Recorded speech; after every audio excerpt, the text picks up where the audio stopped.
নির্বাচন কমিশনের নতুন নির্দেশিকা জারি হওয়ার পর থেকে জেলায় জেলায় বাড়ছে বুথ লেভেল অফিসার বা বিএলওদের অসন্তোষ। আজ সেই ক্ষোভের বহিঃপ্রকাশ হলো মেদিনীপুর সদর ব্লক উন্নয়ন অফিসে। সোমবার দুপুরে কয়েক ডজন বিএলও বিডিও কার্যালয়ের সামনে জড়ো হয়ে বিক্ষোভ দেখান। পরে তারা বিডিওকে একটি লিখিত ডেপুটেশন জমা দেন। তাদের মূল দাবি এনমিনেশন ফর্মের ডেটা এন্ট্রির অতিরিক্ত দায়িত্ব থেকে অব্যাহতি। বিএলওদের অভিযোগ, এতদিন তারা ভোটারদের কাছে এনমিনেশন ফর্ম পৌঁছে দিতেন, তা সংগ্রহ করে কমিশনের সংশ্লিষ্ট বিভাগে জমা করতেন। এতেই তাদের কর্তব্য শেষ হতো। কিন্তু নির্বাচন কমিশনের নতুন নির্দেশিকা অনুযায়ী এখন বিএলওদেরকেও ওই ফর্মগুলো ডিজিটাল ডেটা এন্ট্রি করতে বলা হয়েছে। বিএলওদের দাবি, তাদের অধিকাংশেরই পর্যাপ্ত প্রশিক্ষণ নেই, অনেকের কাছে প্রয়োজনীয় ডিজিটাল ডিভাইস নেই।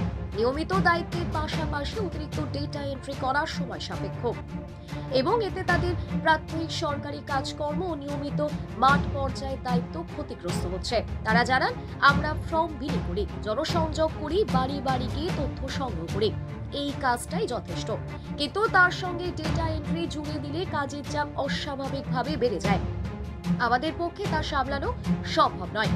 এদিনের ডেপুটেশনে বিএলওদের পক্ষ থেকে আরও জানানো হয় যে তাদের অনেকেই গ্রামীণ এলাকায় কাজ করেন, যেখানে ইন্টারনেট সংযোগ দুর্বল, ফলে ডেটা এন্ট্রি করতে গিয়ে আরও সমস্যায় পড়তে হচ্ছে। ডেপুটেশন গ্রহণ করে মেদিনীপুর সদর বিডিও জানান, বিএলওদের বক্তব্য যুক্তিযুক্ত। তাদের সমস্যার কথা ও দাবি আমরা ঊর্ধ্ববর্তন কর্তৃপক্ষের কাছে পাঠিয়ে দেব। প্রয়োজন হলে জেলার নির্বাচন দপ্তরে আলাদা বৈঠক ডাকা হবে। বিডিওর এই আশ্বাসে কিছুটা স্বস্তি পেল বিএলওদের দাবি, সরকারিভাবে এই অতিরিক্ত দায়িত্ব প্রত্যাহার না হলে তাদের আন্দোলন চলবে। এদিকে নতুন নির্দেশিকা ঘিরে জেলা জুড়ে বিএলওদের মধ্যে অসন্তোষ বাড়ছে বলে জানা গেছে। অনেকেই মনে করছেন, অতিরিক্ত দায়িত্বের কারণে নির্ভুল তথ্য সংগ্রহের প্রক্রিয়া ক্ষতিগ্রস্ত হতে পারে। তো এতে করে কি সমস্যা হয়েছে, প্রথম যখন ট্রেনিং দেওয়া হয়েছিল সেই ট্রেনিং এ যা যা বলা হয়েছিল, পরে কিন্তু তার কথাগুলো আবার ঘুরে উল্টো হয়ে যাচ্ছে। সে সম্পর্কে কথা, ডেট এবং ইয়েটা বারবার চেঞ্জ হয়ে যাচ্ছে। এবং এতে করে আমরা যখন ফিল্ডে যাচ্ছি, তো ফিল্ডের লোক বলছে আপনারা এই বললেন ওখানে এই লিখতে হবে, আবার বলছেন এই বলছে পাঠিয়ে দিচ্ছে। একেই তো আমরা সমস্যার মধ্যে রয়েছি। তার উপরে ওই ফর্মটা যখন কাটাকাটি হয়ে যাবে, সেইটা যখন আপলোড করবে, তখন যখন ওই ভোটার তালিকা 9 তারিখে প্রকাশ পাবে, খসড়া ভোটার তালিকা, তখন ওই ভদ্রলোক আমাকে যখন বাজার করতে যাব আমাকে ধরে মারবে, বেঁধে রাখবে। এটা জীবনহানির একটা আশঙ্কা থেকে যাচ্ছে। হ্যাঁ, এই জন্য আমি রিকোয়েস্ট করছি আপনাদের মাধ্যমে আমাদের ইলেকশন কমিশন অফ ইন্ডিয়ার কাছে, যাতে করে আমাদের এই দায়িত্বটা থেকে অব্যাহতি দেওয়া হয়। কোন দায়িত্বটাকে? ডাটা এন্ট্রির দায়িত্ব থাকে। আমরা ফর্ম দিয়েছিলাম, যা গালিগালাজ খাচ্ছি বা যা বাজে কথা শুনি, হ্যাঁ, ফর্ম কালেক্ট করে দেবো, হার্ড কপি তুলে এনে দেবো আমাদের যথাসাধ্য চেষ্টা দিয়ে। আমাদের অনেক অসহযোগিতার কথা পূর্বে অনেকেই বলেছেন, হ্যাঁ, আর বলছি না সে কথাগুলো, যাতে করে আমরা এই ডাটা এন্ট্রি অপারেটর থেকে বা ডাটা এন্ট্রির কাজ থেকে মুক্তি পাই আপনাদের মাধ্যমে। তার যেন উপযুক্ত ব্যবস্থা দিয়ে ইলেকশন কমিশন অফ ইন্ডিয়া জানায় বা আমাদেরকে অব্যাহতি দেয়, সেই কথাই উল্লেখ করছি। আমার নাম সৌম্যজিৎ মাইতি, 178 বিএল। আমরা ডাটা আপলোড করতে পারবো না। আমাদের কাছে ফর্ম ডিস্ট্রিবিউশন কালেকশন ঠিক আছে, তারপরে ওই কাজগুলো আমাদের পক্ষে করা সম্ভব হয়ে উঠবে না। দেখুন, আমরা প্রথমে একজন মা, তারপরেও আমরা সার্ভিস করি সংসারের তাগিদে, কিন্তু তারপরেও কি হচ্ছে আমাদের উপর, এগুলো তো চাপিয়ে দেওয়া হচ্ছে। একটা সার্ভিস করতে করতে আর একটা সার্ভিস করা। এবারে আপনারাই ভাবুন, সাধারণ দর্শক ভাবুক, একজন মেয়ে হয়ে এতগুলো কাজ করা কি সম্ভব? তার মুখের দিকে, একজন মায়ের মুখের দিকে কতগুলো বাচ্চা চেয়ে থাকে। আমরা যখন একটা স্কুলেও যাই, স্কুলে কতগুলো বাচ্চা থাকে।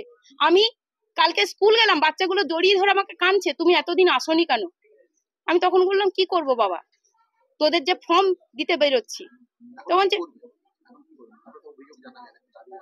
শুনুন, আমাদের পথ হচ্ছে আমরা আপলোডটা করব না, আমরা ফর্ম কালেক্ট ডাটা এন্ট্রি করব না, আপলোড করতে পারবো না, আমাদের পক্ষে সম্ভব নয়। আমরা ফর্ম কালেক্ট করব, এসে জমা করব। আর ফোন নাম্বারটা সবথেকে হচ্ছে, ফোন নাম্বারটা পাবলিক হয়ে গেল। আমাদের জন্য একটা স্পেশাল ফোন নাম্বার করে দিতে পারতেন। এই আমাদের যে পার্সোনাল ফোনটা আমাদের পাবলিক হয়ে গেল। এবং আপনাদের মাধ্যমে আমার আরেকটা অনুরোধ আমাদের সকলের, যাতে ডেটটা যদি আমাদের বাড়ানো হয় আরো ভালো হয়। আমার নাম বিদিতা সাউ, 236/221 নম্বর বুথের বিএলও। এসআইআর এর ফর্ম ডিস্ট্রিবিউশন করার কথা শুরু হয়েছিল, জানেন না? এসআইআর এর ফর্ম ডিস্ট্রিবিউশন শুরু হওয়ার কথা ছিল, আমরা 4ই নভেম্বর থেকেই শুরু করেছিলাম, আপনারা আপনাদের সংবাদ মাধ্যমের মাধ্যমে সেটা তুলে ধরেছেন। তো আমরা আশা করব এটা 4ই ডিসেম্বর শেষ হওয়ার কথা। এই 4ই ডিসেম্বরের মধ্যে এই অমানবিক পরিশ্রম, তারপরে যখন আমাদের প্রথমত ট্রেনিং হয়েছিল সেই ট্রেনিংয়ে যেরকম বলা হয়েছিল, তারপরে আবার ইলেকশন কমিশনের যে নির্দেশিকা আসে সেখানে আবার কিছু ত্রুটি বিচ্যুতি দেখা যায়। তো সেক্ষেত্রে আবার যখন যারা ফর্ম ফিল আপ করে ফেলছেন তাদের ক্ষেত্রে কি হচ্ছে, ভুলভ্রান্তি থেকে যাচ্ছে। একটু আগেই বললেন, আমাদের বিএলও সাহেব বললেন যে পরবর্তী ক্ষেত্রে যদি ভুলভ্রান্তি থেকে যায়, যখন আমরা এর পরে যাব তো আমাদেরকে মার খেতে হবে। তো আমরা আজকে যে ট্রেনিংটা ছিল মূলত ডাটা এন্ট্রি করার ক্ষেত্রে ট্রেনিংটা ছিল। আমরা পরিষ্কার জানিয়ে দিয়েছি যে আমরা ডাটা এন্ট্রিটা করতে পারবো না। আমরা বিডিও ম্যাডামের কাছেও জানিয়েছি যে ডাটা এন্ট্রিটা আমাদের পক্ষে করা সম্ভব নয়, আপনারা ডাটা এন্ট্রি অপারেটর দিন। আমরা যথাসম্ভব আমরা যেমন ভাবে এখানে সহযোগিতা করছি দেশের স্বার্থে, দশের স্বার্থে, দেশের কাজে আমরা নেমে পড়েছি। যখন আমরা ফর্ম দিয়েছি, ফর্ম দিতে যে সময়টা লেগেছে, ফর্মটা তুলতে আমাদের আরো সময়টা বেশি লাগবে। কেন না, ফর্মটা আমাদেরকে রেকটিফিকেশন ঠিকঠাক করতে হবে। ফর্মটা রেকটিফিকেশন যদি আমরা ঠিকঠাক না করে তুলতে পারি, তাহলে তার দায়ভার কিন্তু আবার আমাদের উপরে এসেই পড়বে।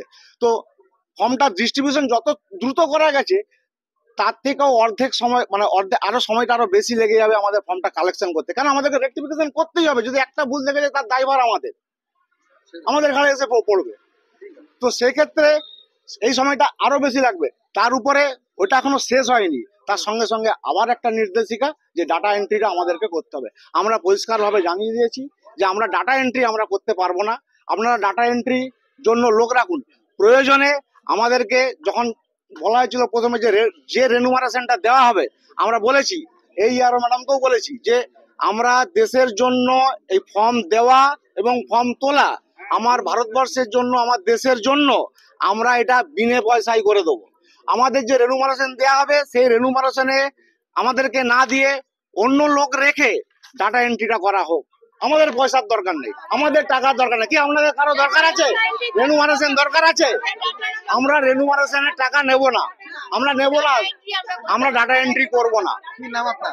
আমার নাম সৌমেন বি। প্রথমে আমরা বলা হয়েছিল সেই ওয়ার্কিং আওয়ার্সে কাজ করলেই হয়ে যাবে, কিন্তু বাস্তবে আমরা নেমে দেখলাম সেই ওয়ার্কিং আওয়ার্স নয়, রীতিমতো আমাদেরকে 12 থেকে 14 ঘন্টা করেও ডিউটি দিতে হচ্ছে। এরকম কেউ কেউ সকাল থেকে বেরিয়ে রাত্রি 10টা পর্যন্ত, 11টা পর্যন্ত কাজ করতে হচ্ছে। তারপর এর সঙ্গে আরো আনুষঙ্গিক বিষয় আছে, যেমন আমাদেরকে অনেকের সঙ্গে, প্রত্যেকের সঙ্গে বিভিন্ন পলিটিক্যাল পার্টির একজন করে যুক্ত করা হয়েছে, তাদেরকে BLA বলা হচ্ছে, BLA 2, এবং বিভিন্ন জায়গায় তারা কেন যোগ করা হয়েছে, হয়তো তারা সাহায্যের জন্য এসেছে, কিন্তু আবার বিভিন্ন বিএলওর ক্ষেত্রে দেখা যাচ্ছে তাদের কোনো দেখাই পাত্তা পাওয়া যাচ্ছে না। সুতরাং সেক্ষেত্রে বিএলওদের ক্ষেত্রে খুবই সমস্যায় পড়তে হচ্ছে। এত তীব্র যন্ত্রণার মধ্যে থেকেও আমরা ঠিক টাইমের মধ্যে ফর্ম ডিস্ট্রিবিউট করেছি এবং ফর্মগুলো কালেকশনও আমরা করতে পারছি, কিন্তু এর পরের যে মনোটোনাস ওয়ার্কগুলো আমাদেরকে দেওয়া হচ্ছে, আমরা চাচ্ছি, আপনাদের মাধ্যমেই চাচ্ছি, এই খবরটা যাতে ECI পর্যন্ত পৌঁছাতে পারে। আমরা এই ডাটা এন্ট্রির ক্ষেত্রে এই কাজগুলো আমরা কেউ করব না। আপনারা বলুন, আপনারা কেউ করতে রাজি আছেন? আমাদের কেউ করতে রাজি নেই। আমার নাম সঞ্জিত কুমার ঘনা। এই বিষয়টা নিয়ে আমরা গেছিলাম, যে ম্যাডামকে বললাম যে আমরা করতে পারবো না, তার জন্য আমরা একটা অ্যাপ্লিকেশন দিয়েছি। তো বিডিও ম্যাডাম আমাদেরকে আশ্বাস দিলেন যে যাদের 1200 ভোটার আছে তাদেরকে আমরা একটা এক্সট্রা করে বিএলও দেওয়ার চেষ্টা করবো ডাটা এন্ট্রি করবার জন্য। কিন্তু এখনো, কারণ আমরা এর আগে 1200 যাদের ছিল তাদেরকে সাহায্য করবার জন্য যে ম্যাডাম আশ্বাস দিয়েছিলেন যে একটা করে এক্সট্রা বিএলও রাখবে, সেটা তো আমরা পাইনি। ফলে আমাদেরও আতঙ্কিত যে বিএল ডাটা এন্ট্রির ক্ষেত্রেও আমার মনে হয় আমরা সাহায্য পাবো না। তো তিনি আমাদের পাবো না, এটা আমাদের মনে হচ্ছে। তো আমরা এবার অনেক ফোন এবার হয়েছে, আমরা এটা ম্যাডামকে বলেছি, এবার আশ্বাস দিয়েছে, সেই আশ্বাসটুকু কতটা বাস্তবে রূপায়িত হবে সেটা আমরা বুঝতে পারছি না। তো এটা আপনাদের দ্বারা যদি এই খবরটুকু আমরা যদি মানে যারা উনি আশ্বাস দেননি, উনি বলেছেন না, উনি 1200-র উপরে যদি ভোটার, উনি আশ্বাস মিন্স বলতে তিনি 1200-র উপরে বলেছেন, কিন্তু হবে না, 800টাও আমরা পাবো না। আশ্বাস দিলেন। ওনারা অভিযোগ করেছেন, জানিয়েছেন ওনাদের যা যা অসুবিধা আছে সেটা আমরা রেসপেক্টিভ ইআরও ম্যাডাম স্যার যারা আছেন ওনাদেরকে জানিয়ে দিচ্ছি, যাতে এটা কোনো সুরাহা করা যায়। ওনারা বলছেন একটা অ্যাসিস্ট্যান্ট দিতে এর আগেও দাবি করেছিলেন। হ্যাঁ, তো বাবা দেওয়া হবে, অ্যাসিস্ট্যান্ট দেওয়া হবে। কি ক্রাইটেরিয়া আছে অ্যাসিস্ট্যান্ট দেওয়ার, ঠিক আছে, অ্যাসিস্ট্যান্ট বিএলও তো ওটা ক্রাইটেরিয়া আছে, সেটা ক্রাইটেরিয়া অনুযায়ী ওনারা ভেবে নিয়েছেন, আমাদের ইআরও স্যার ম্যাডাম যারা আছেন ভেবে নিয়েছেন, সেভাবে ওরা নামাচ্ছে। আমি ওনাদেরকে বলে দিয়েছি এটা বিএলওদের।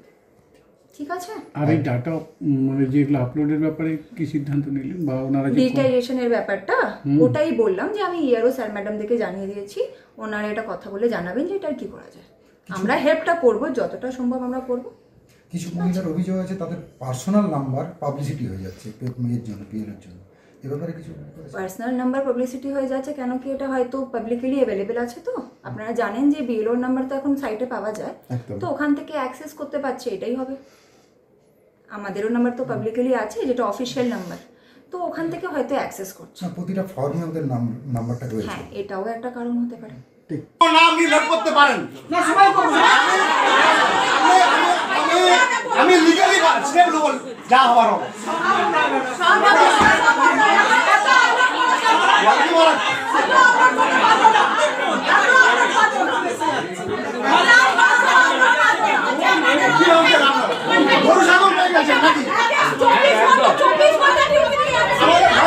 আমাদের বাচ্চাদের আঙ্গল পরীক্ষা নেই, তাদের ফিউচার নেই। কি ভাবছেন আপনারা? কি ভাবছেন? আমাদের পরিবার নেই, আমাদের বাবা নেই, আমাদের স্ত্রী নেই, আমাদের বাচ্চা নেই, তাদের ফিউচার নেই, তাদের আঙ্গল পরীক্ষা নেই। আপনাদেরকে সব নাকি